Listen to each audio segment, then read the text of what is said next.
Hey, where's the agenda?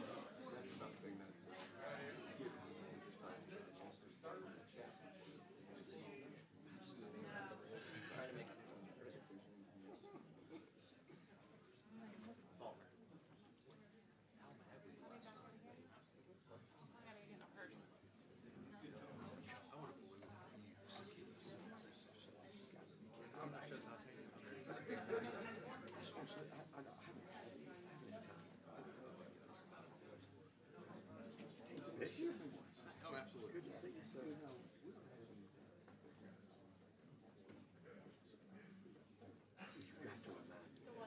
to keep pressing out. I got a deposition. Well, this is just I'm trying to stay out of the way, stay in the back. and I want to come. I will come. You just got to keep them out. What day is it? It'll be Tuesday. Don't let me forget. Yes, sign me up. Okay. Yeah, I'm coming, but you got to ride me like crazy. Appreciate you. Good. How we know Brian Hall? Bishop what? He's world. I met him in Dallas. Didn't do something Trump down That's right. The Lord puts him in that. That's what it is. The Lord puts him where it is. And because I told him a few years ago, I said, whatever you want me to do, you open the doors. And that's what it is. You're a very, we had a talk today.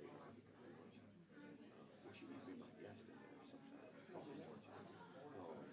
We do it every Wednesday night.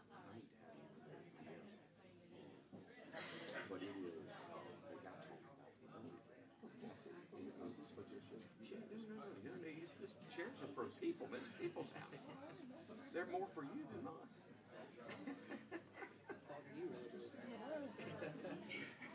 Hey. Welcome to Education Policy. Before we get started, I'm going to ask Representative Gidley to open us in prayer. Thank you. Let's all pray together.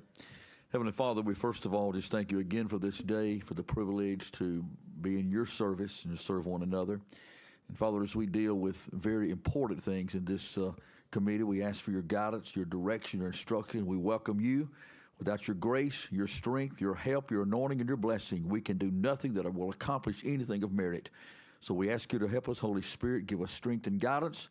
Let us speak according to your word, and we welcome you and give you glory. In Jesus' name, amen. Amen. Thank you very much. I'll ask the clerk to call the roll. Representative Collins. Here. Representative Baker. Here. Representative Drummond. Representative Daniels. Representative DuBose. Representative Estes. Representative Fincher. Representative Gidley. Representative Gray. Representative Morris. Representative Paramore. Representative Pascal. Representative Ross. Representative Smith. Representative Woods. A quorum is present. Thank you. I'm going to go a little out of order right now to make sure people are able to get to committees a little bit better. And so I'm going to start with the last bill on there and turn the meeting over to Vice Chair Baker. Thank you, Madam Chair. Once again, we will be going out of order. We started actually with the last bill by Chairwoman Collins. This is HB 344. Chairwoman Collins, the floor is yours. Thank you very much. I wanted Dr. Mackey to be here. I brought this bill from the Department of Education. I think you know that very rarely, but occasionally the department has to step in and work on some intervention within systems for various reasons and all. And they can release those systems, but this bill would do it so that provisionally they could be called back. It also, if you look at, it makes a couple of changes. It changes, instead of using city or county to that local board of education, because that's what it's about. On page 6, it talks about that it gives the superintendent, state superintendent, witness and subpoena and records power, because if you're intervening and you're wanting to make sure you get it right, you've got to be able to see the data and the information to be able to judge that. And then lastly, on 9 and 10 are the only other changes, which is trying to create oversight so that you can turn it back to that system within that 5 years. So I'm happy to answer any questions. I can tell you I've heard a lot about bills that are on our calendar today and not one word about this one. So hopefully you are all fine with it, but I'm happy to answer any questions. We have heard from the sponsor. Any questions, any discussion? Move for Representative favorable Gray? report. Okay. There's a motion then to give the bill a favorable report by Representative Gray. Is there a second? Second. There's a second by Representative Fincher. Any discussion? All those in favor say aye. Aye. All right, any opposed? HB 344 has been given a favorable report. With that, Madam Chair, I'll return the gavel to you. Thank you very much. I appreciate that. I'm always happy to answer any questions, so thank you. Next, to get Representative Faulkner to Judy, we're going to call up House Bill 332. Thank you, Madam Chairman, members. Some of you, I believe, or if all of you were here when I did the first computer science bill, thanks to Chairman Collins and Representative Baker back there. We were at an education conference and saw that Arkansas had done this, had put computer science as a requirement. Looked at all the jobs that were out there for our students and how important it was for them to have that type of education. So we made it a requirement. We were the 5th or 6th state to do that, but we were the first state to put all 9 of Code.org's requirements into our law.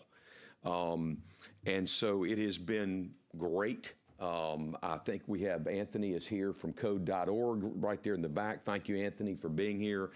Worked with the governor's Nick, her person there on education, if Nick's in here. But we passed that, and we have seen great things come out of that. It was mandatory, started off for our high schools, then our junior highs, and then to our elementary schools that computer science be taught. So what I'm doing in this bill, we are updating that. And we are making it a graduation requirement into the law that you have a computer science class. It is because of the jobs and the positions out there. This is not just coding. This is computer science related. In fact, one of the definitions is going to include artificial intelligence into the definition. So that's part of what this is doing, but the main point of the bill is making it a graduation requirement. Now, you're going to hear the State Board of Education has decided to do that, all right? As a matter of policy, this is going to put it in the law, and there is an amendment which I can speak on now, or I can speak on later, depending on the wish of the committee and the Madam Chairman. If someone would like to offer the amendment. I'll be glad to offer the amendment. I'll go ahead. Do we have the amendment? Because I did not receive the amendment. 332? I have it. Can we get copies? Okay. Was the last thing I seen? Yeah, no, I've got. Do you have the amendment? Okay, only I have the amendment, so we'll just talk about the bill right now. Or I could tell you about the amendment. Okay? And That'll be fine. It's up to you, Madam Chair. That'll be fine. But so what the amendment is doing is it is moving up that requirement of the graduation requirement of a computer science class to the year 2030, 2031 school year. Okay, instead of 2031, 2032 school year. So it's moving it up to the 2030, 2031 school year. It is including artificial intelligence in the definition. It is allowing a student to fulfill that graduation requirement that you can take a computer science course as one of your 4 math or science credits. If you're on track on the standard diploma, K through 12, you can use the computer science class as one of those 4 math or science. That can be a credit towards that if you're getting the standard diploma. And it takes out, the other thing it's doing, members, is it's taking out all those definitions that you see in the bill And the reason is computer science is constantly evolving and changing. And we don't want to limit ourselves by putting those definitions in the law. And that's what the amendment is doing, and I hope y'all will get a copy, and hopefully I explained it correct. Working on copies right now. Does anybody have questions about the bill? Representative Fincher. Thank you, Madam Chair. You're going to require a course in computer science. At what grade level was the question I wanted to ask Representative Faulkner? As a graduation requirement. So But there's no specified grade, not ninth grade, 10th grade? No, sir. Just so you have one during high school? Yes, sir. That's correct. And to graduate. Now, you remember my earlier bill that I know you supported. That was just forcing it to be offered to students in elementary, at the appropriate age levels, junior high and high school. So that is currently the law, that it has to be offered, but this is making it a graduation requirement that you take one CS course before, and I believe that is going to be in the high school. I've always, in my brain, it's always going to be in the high school level. Yeah. Now, you said earlier it's been incorporated in the elementary school and the intermediate school levels. Will that continue and require an actual credit in high school? Yes, sir. The original law and the law that's in place today, they will still have to offer you a computer science class at the elementary, in the junior high, and the high school level. Okay. But this is, and I'm, maybe Chairman Collins can help me with this, but in order to graduate, you will have to have this, and I believe that we're talking between the 9th and 12th grade. It would be a high school class. A high school class that you have to take to graduate. Right. Would this have any effect on the number of units that you need to graduate at the end of a school year? I don't believe so. I mean, as I said, it can replace one of your math or science classes. Okay. So you could avoid taking calculus or something like that by taking this and not having one of those other higher maths that you take in high school? You could take, instead of you supposed to take the four math and science, classes, right. You could only you could take this and then take plus three others. Three. That's right. Okay. Yes, sir. Thank you, Representative. Thank you. Representative Gray. I think it's a good bill. I think, with computer science, adding the AI piece and just understanding where workforce is going. But I would want you to think about adding quantum computing at some point, because we understand that AI, machine learning, quantums is the thing that's going to actually solve the problems that we have in this nation and in this state, whether it's with weather, whether it's with healthcare outcomes. And so that's something that, I would look for you to add in at some component. I love that comment, Representative Gray. And Anthony, Madam Chair, is it all right if I ask him a question? Yes. Is that going to be covered, quantum computing that Representative Gray was talking about? So that question is the exact reason that we said emerging technologies, including artificial intelligence.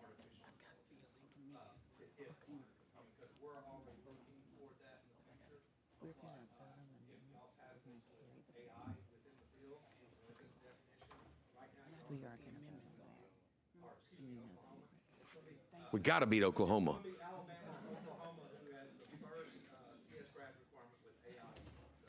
But Wow. that is code.org's 10th of their, we've had all 9 of theirs, and now this is their 10th best policy request, correct? Okay, thank you. Thank you. Very spot on. Thank you. Representative Smith. Representative Faulkner, it could have been just a slip of the tongue that you had. Probably. You made the statement that this could replace a math or a science for a regular student or for a basic diploma. What about our advanced diploma? It's not, the point would be if they're only taking 2 maths and 2 sciences, we wanted them to have both of those maths and sciences. So if they're getting 4 maths and 4 sciences, which has been our policy for years, it can still replace one of those 2. And is that the same for advanced? And that would still cover advanced diploma? Okay. Is an advanced diploma, I assume you have to have all 4? Yeah. That was the minimum, I thought. Right. So this could replace one of those 4 in the advanced.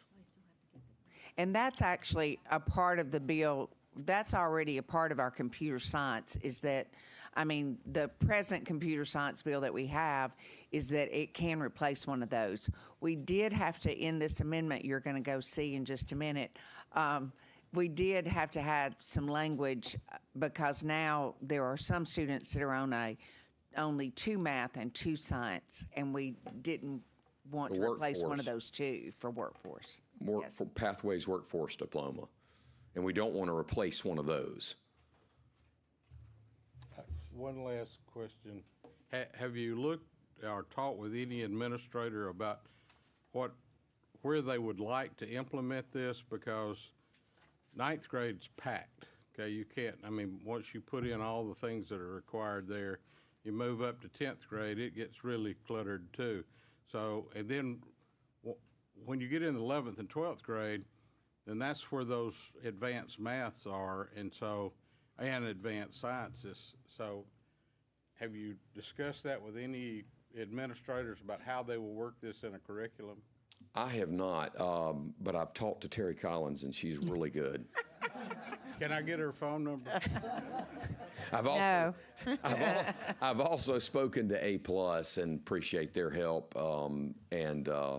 But no, I have personally not, Avanza. But good point. But to answer, I do think though that it is those latter courses that they're there, and if they already have a focus on computer science, and there are students that are doing that, they're already going into some of the earlier computer science classes, and then they would move into those AP computer science different levels so that they're very prepared when they get to college.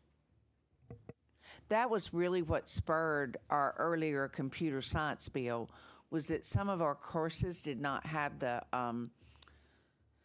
strength within those courses, and as they got to college going to computer science, those students weren't as prepared. And so we wanted to make sure, just like we did with our workforce, that if you're moving in a field, we are truly preparing you for that field. Do we have the amendment now? Representative Baker. Thank you, Madam Chair. I do have the amendment. It is rather lengthy. Would you want me to go through the entire amendment or just try to hit sort of the highlights? I think Representative Faulkner already has addressed basically the amendment, but I'll defer to you. See if anybody has questions. We have the amendment offered by Representative Baker. Do I have a second on the amendment? I think we're still waiting on copies for everyone else. Oh, sorry, I thought we had those now. I guess I got the advanced copy. You got the advanced copy.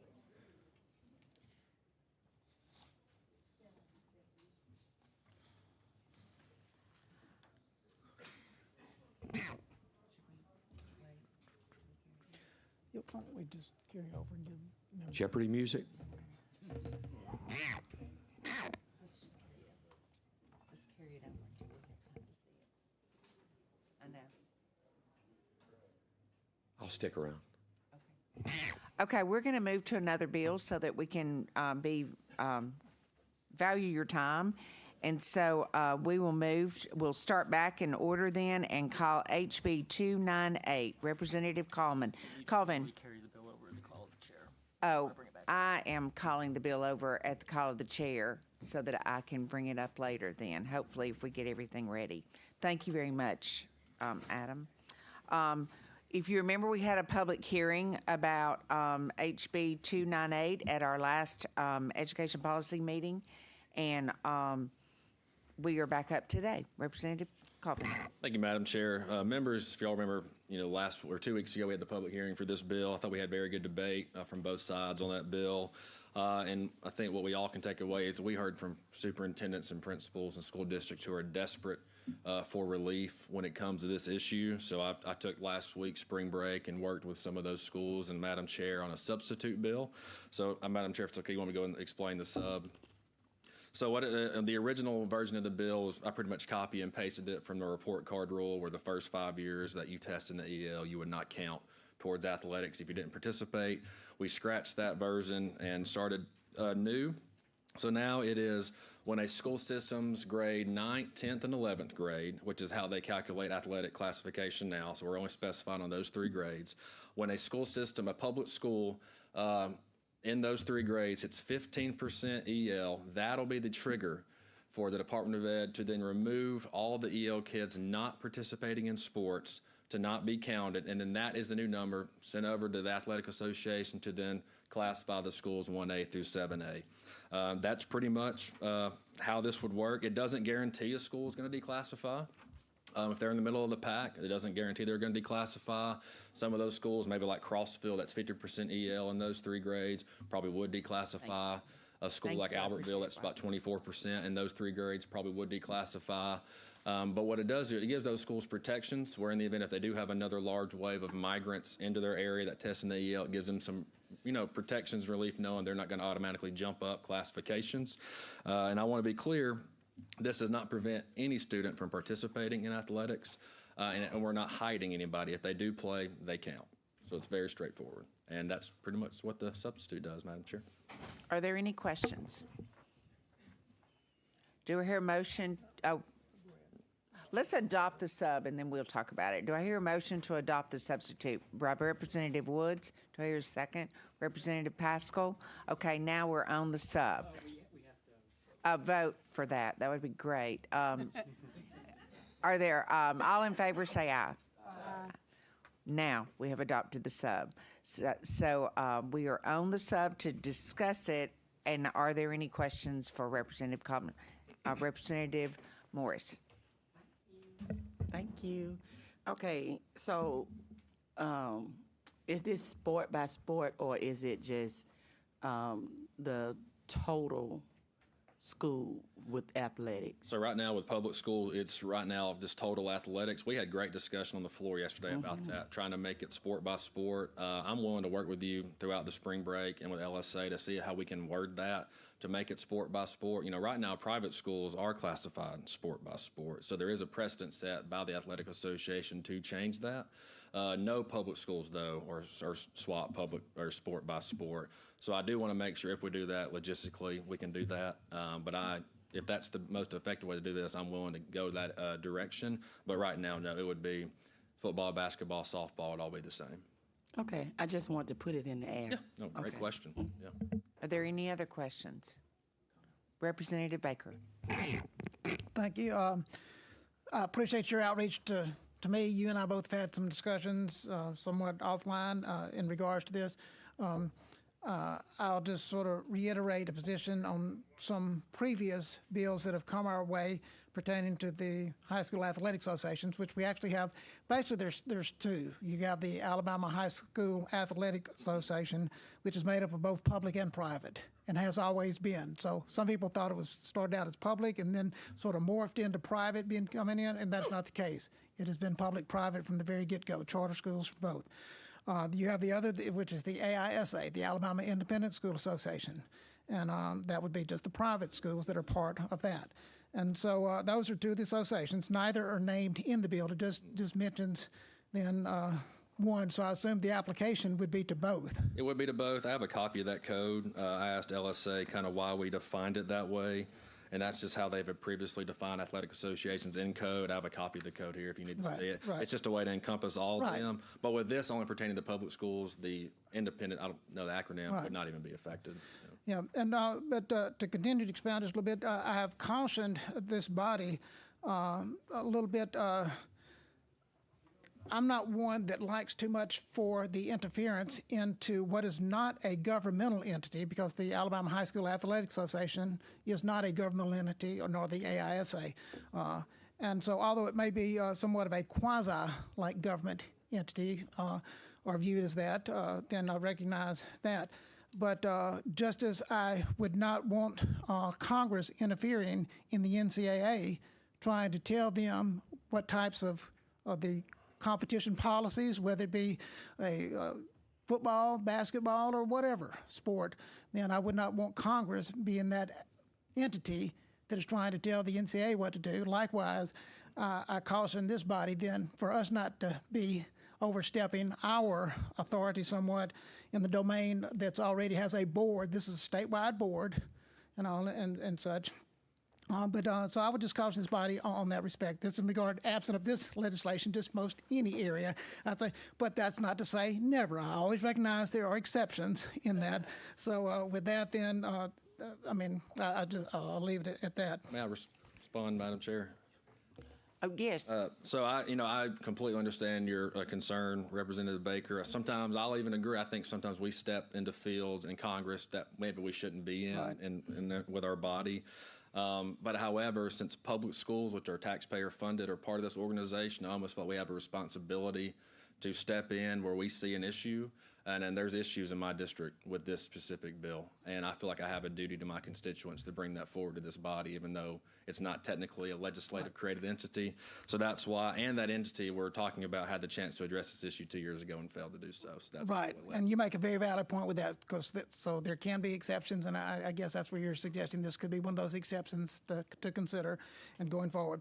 I do have concerns in regards to, although the substitute does mention 15% and all, some of the just concerns I have with this still conceptually with the bill, it's where this is only those that are participating, that is, of the ELL, students and such, and which the classifications doesn't mean that because we've never been down this path that we can't go down such a path. But I just get a little concerned because there's different categories of population within any school body. And it's like, at what point do we begin to consider, other populations, that is in regards to how many of them are actually participating, not just based on the head count of that particular category of population. So I just get a little concerned, sort of, we hear the proverbial sort of Pandora's box. Are we sort of beginning to open up that box there? I think it's a fair concern, and maybe this could be part of a broader conversation to be had. It's just with this specific group, that's the issue in my district, which is why I brought forth, this resolution. And you and I had a very good conversation yesterday in regards to, particularly one of the schools in your area that is affected by this. I think Albertville High School. They're kind of done extremely well in soccer. And as I understand, this is maybe 7A classification. We are 7A. And 7A classification. Is Representative Faulkner still in the room? I found out Homewood and Mountain Brook are still 6A, and yet Albertville jumped from 5A to 7A, to give you an idea of the discrepancy. Yeah, so did extremely well in soccer. So with this bill, there could be the potential that actually their classification might be lowered, and now other schools that don't fit into this category with the ELL population, they're now wondering, well, wait, here they were really, doing so well in this, and now here we're having to compete against them in our lower classification. And so we're not afforded that same luxury in that. So I think there would be arguments on either side, those that complain that, no, we don't like that, and those that, yeah, we do like that. I do recognize that in football, that is something where there is a great disparity there, and you and I have talked about that. If there could be any way that this would be more sort of relative to sport, then that would maybe be something that I think that, in my mind, that I would be more... it would be more palatable to me. Yeah. And I think football is probably 90% of the issue. We have struggles in other sports too in my district, but I would say football is kind of the hub of the issue. I will say that I guess to counter it's maybe we're being unfair because a lot of the EL kids, if you look at the number, play soccer. We're counting the ones that do play. So we're not if we weren't counting them at all, I would get that concern a little bit more. But we are, if they do play, so we're counting them. Right. So we're not hiding them.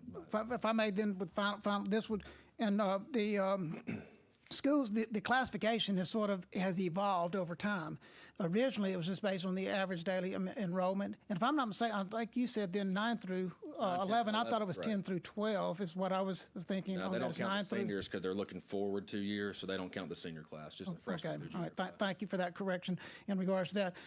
But it's where, originally, it was where all schools, private or public, but I mentioned this has all been part of the original Alabama High School Athletic Association, but it's where schools were just in their classification, just straight up private school student to public school students. There was not any disparity.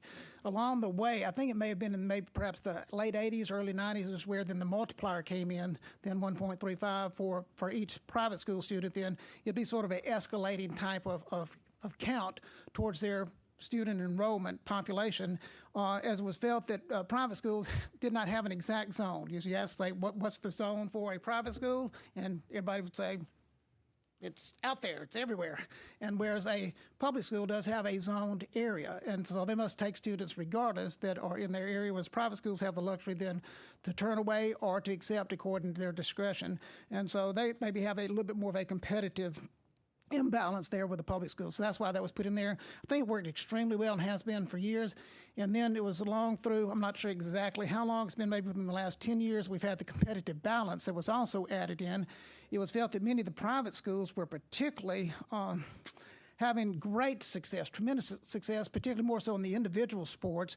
And there was felt a need by the Alabama High School Athletic Association and its board, and they ended up voting then to change that. So as you already alluded, there's where private schools now can be in differing classifications based on the sport. Now, that is not the case with the public schools. They're all in one set classification going forward with that. But so I did want to make sure that this body did understand how this has been sort of changing in times, trying to try to accommodate and make it maybe as equitable as one might can be, although there still are a number of disparities out there among the schools. Thank you so much, Madam Chair.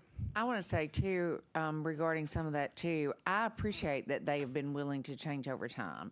And it is a challenge occasionally, which I think is what your bill is trying to address, but that you have been willing to work with it and all. And like you just mentioned to Representative Baker's last point, to Representative Morris, that you would continue to work with that. Absolutely. And I think to the Representative Baker's comments about the multiplier, there's a precedent already now to count different groups differently, for fairness and equity in sports. And I'm not even against, on a larger scale, the competitive balancing aspect. Europeans use that model in soccer.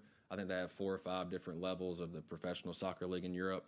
And every year, the bottom 4 of each league demote to the lower class, and the top 4 are promoted to the next. So there's precedent even in professional sports for competitive balancing. Interesting. Representative Smith. Okay, a couple of things. The original bill, I didn't like it at all, and you let me know. Representative Calvin and I discussed that a bit, and the substitute, I think, does help. I still agree with Vice Chair Baker that when we get into controlling these entities that are not governmental entities, I think if we're suggesting to them and we're trying to get them to do that, that's one thing. Mandating, I'm hoping this will work.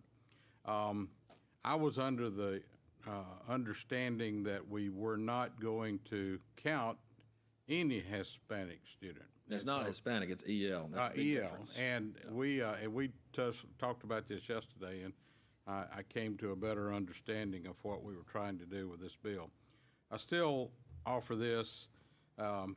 You classify for 2 years, and when I classify as a principal counting my student population this year, that I am held into that classification for the next 2 years. So the person who we didn't count, then if he starts counting the next year because he decides to play, then that kind of skews that. And I understand you can transfer from one school to the other, and you're not, we don't figure that factor in, but it would average out, I think.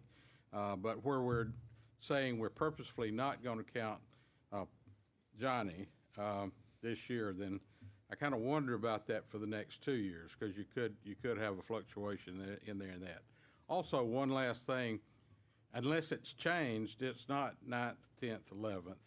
It's 9th, 10th, 11th, and retainees in the 8th grade, because there are people who will try to circumvent the rules, and they will have people who actually get promoted from summer school, and it would have drastically changed their classification when 10 guys went to summer school and then were promoted into to the 9th grade. So unless they've changed that, I think it's still retained. They told me that themselves, 9th through 11th, so I just took their word. They told me as well. Yeah. All right. I hope that's changed because everybody follows the rules. Yeah, and I think you brought up a fair point. What if you count some EL kids one year, then the next year they decide not to play? That's the same if I, played football at Albertville one year, then next year moved to Boaz. I'm not counting the Boaz numbers yet. I'm participating in their sports. That's already can happen now, and I believe just like that issue averages that, I think it would average out on this side as well. Representative Gidley. Okay. Well, we have the substitute bill on the table. Are there any more questions? Representative Woods. Be jumping the gun. First, I just want to say thank you for your work on the bill. I know you've talked to a lot of folks, a lot of stakeholders. We've had a lot of conversations about this. I think it's a practical solution to the problem that you're trying to address. I would actually raise my hand to see if I can make a motion. Okay, we have a motion by Representative Woods to give the bill a favorable report. Here is second by Representative Morris. Any other discussion? All in favor, say aye. Aye. Any opposed? The bill is given a favorable report. Thank you, committee. Thank you, Madam Chair. Thank you for working on the bill. Let's let David finish. Do you hear? Okay. Representative Faulkner, everyone has the amendment now, correct? Okay, because I've thought that a few times now.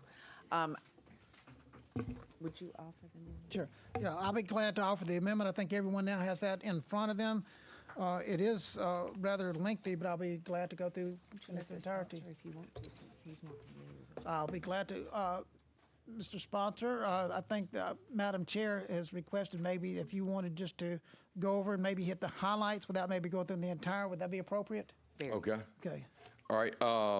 So of the amendment, we are, as I said, we are moving it to the 2030-2031 school year.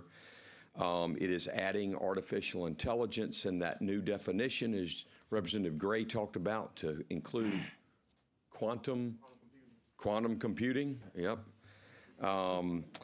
It allows you, the amendment allows you to take a computer science course as one of your 4 math or science requirements credits, and that's if, again, on the standard or advanced diploma. And then it takes out all those definitions because of the changing landscape of computer science. So it's should be taking out those, and that's, to me, what I thought the highlights of the amendment were. And that includes the new definitions of board, computer science, and computer science course. Well, there's several definitions that are added, and you can see all those on the first 2 pages. Madam Chair, so I would move to adopt the amendment as it has been explained. Thank you. We have a motion to adopt the amendment by Representative Baker, a second by Representative Fincher. All in favor of just adopting the amendment, and then we will discuss the bill. Say aye. Aye. Any opposed? Okay, we have the bill as amended before us now. Are there any questions for the sponsor? Yes. Representative Daniels. Yes, Mr. Faulkner, I've just now seen this and just see if we can kind of work on this over the break. I didn't want to rush to judgment to vote on this legislation without really putting my eyes on it and really understanding a little bit more. So bad, so bad. I knew, we know each other so well, I knew this was coming.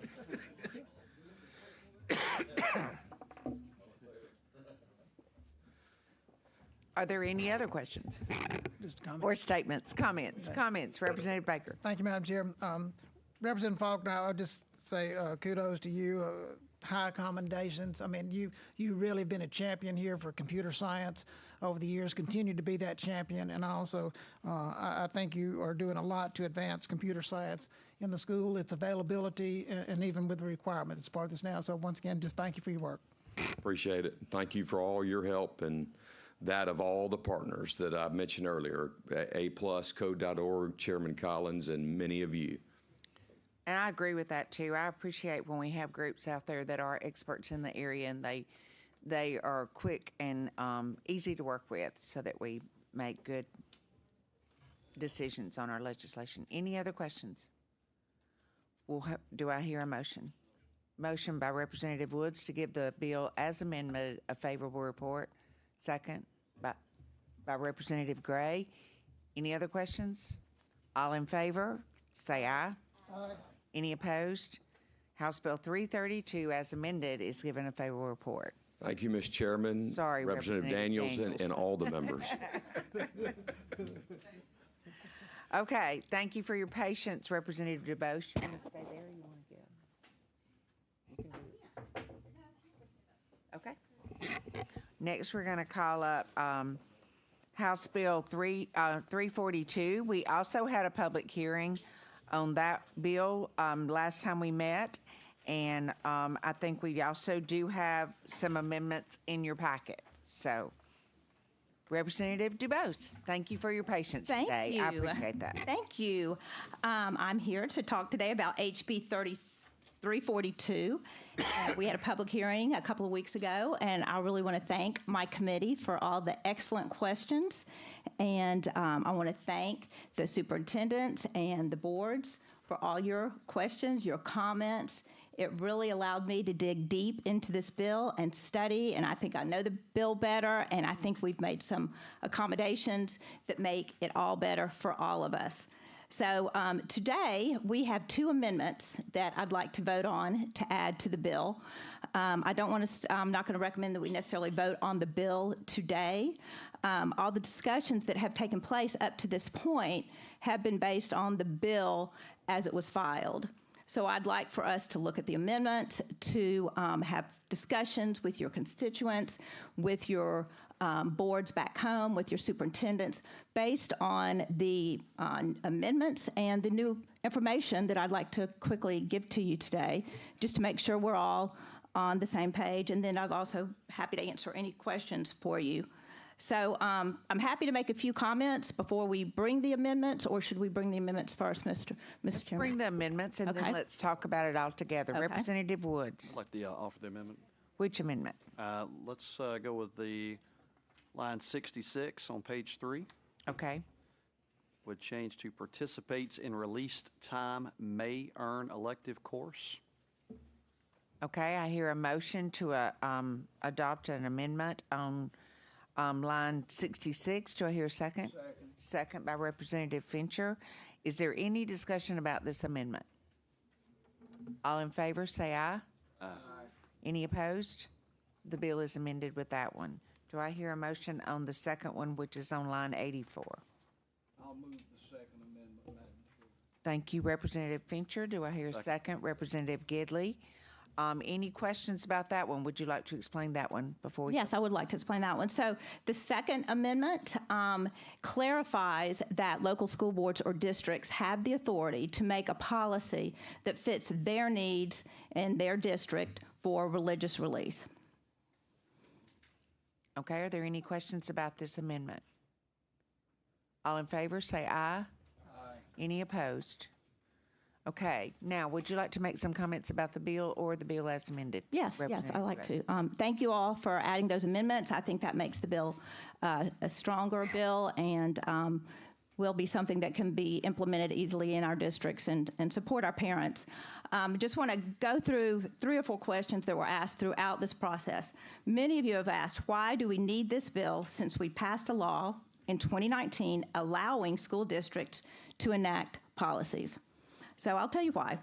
Parents are asking for this bill. Parents are being told, no, we don't have a policy.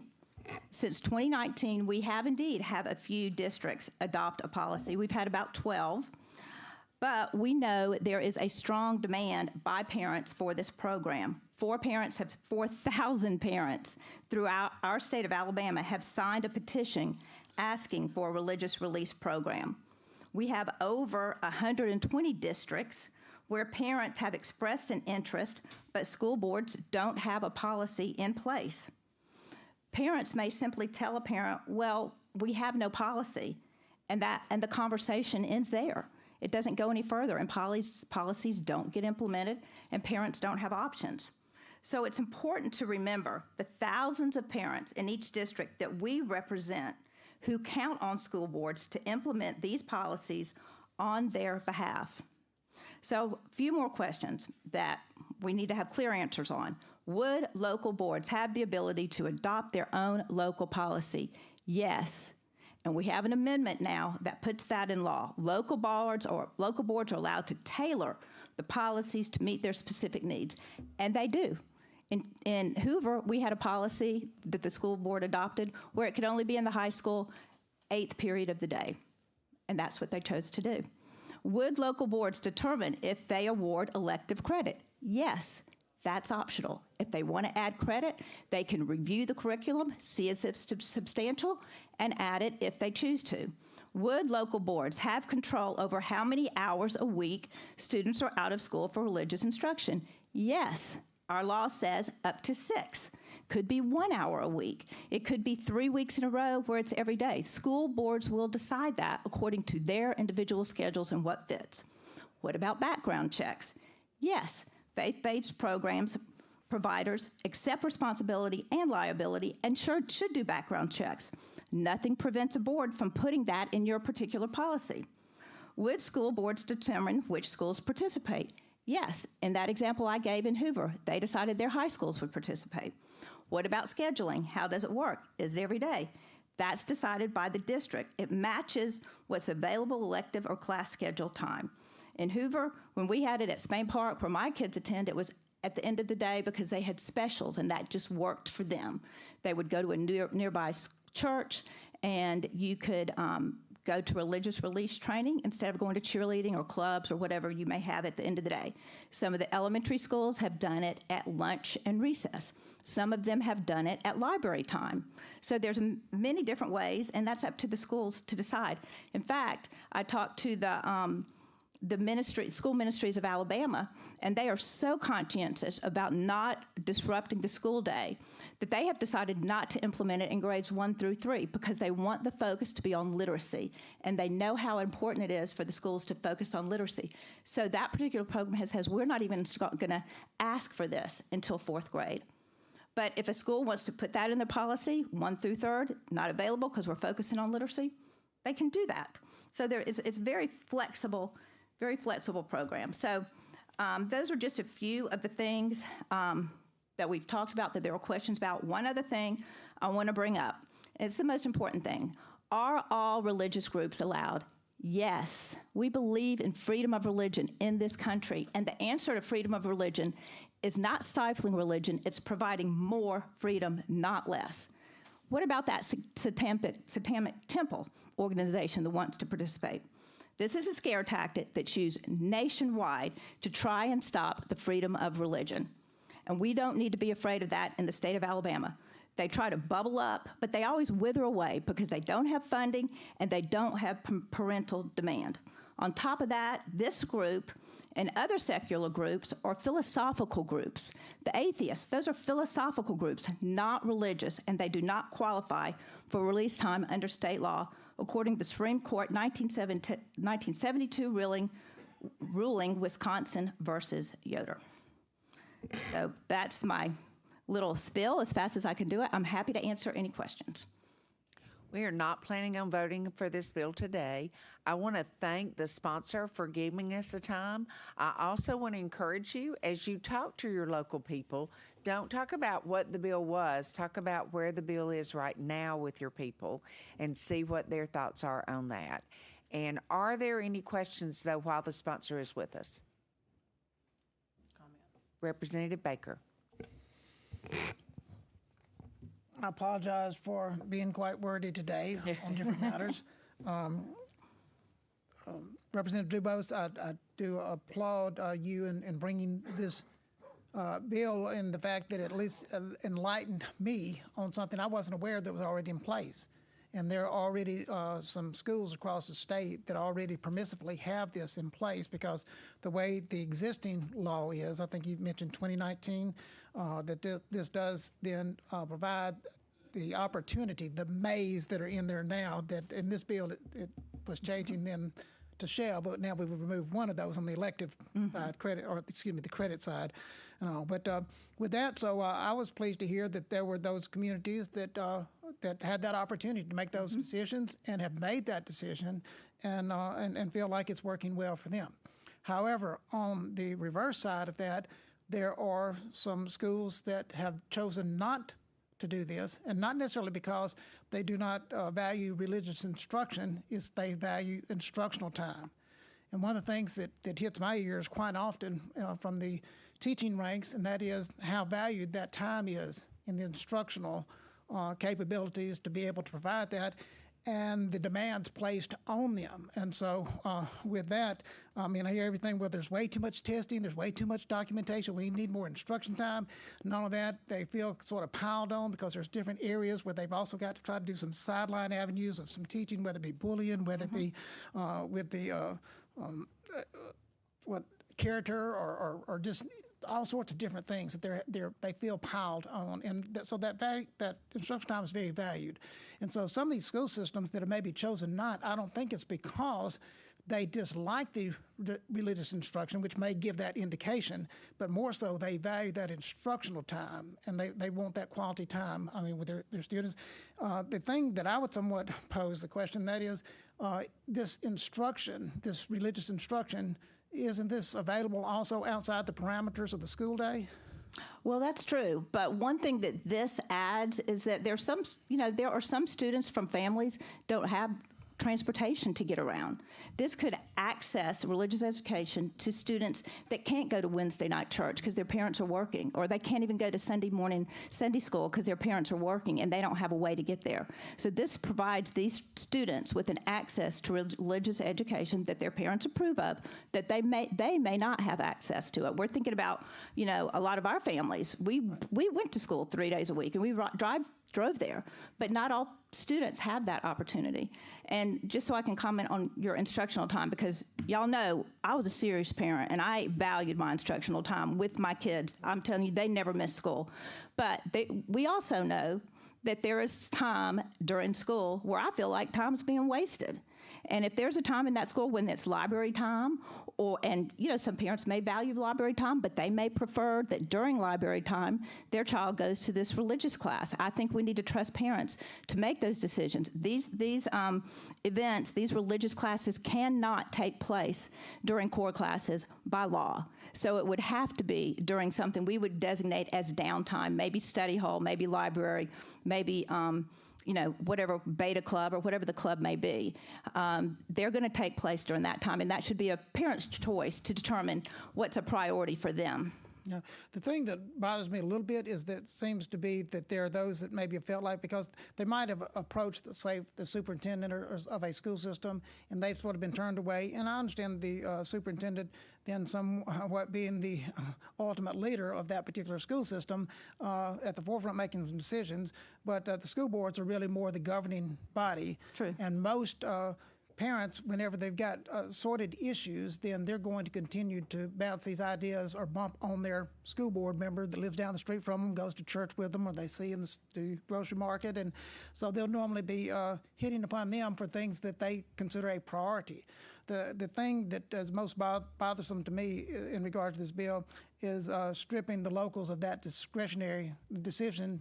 That is, make that determination, whether it be instructional time that they value and they're trying to preserve that, or whether it is that and I'm very pleased for those systems that have chosen, they've moved in this direction to be able to have this religious instruction time. Yeah, so we've had 12 out of 140 something, so that's really not very many.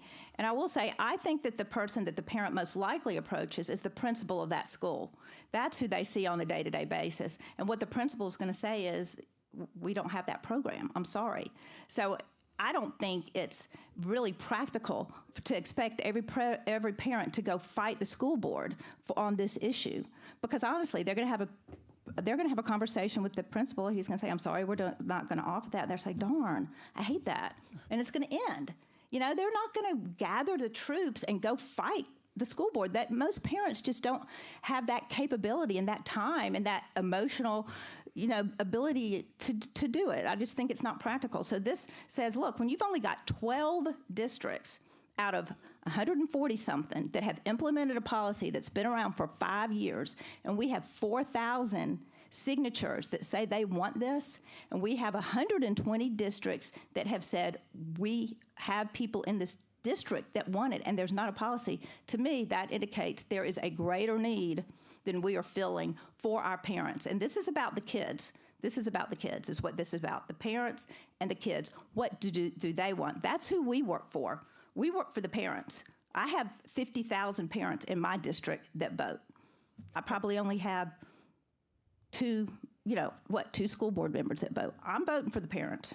And you make a very valid point with that. I think the school board's answer to the parents.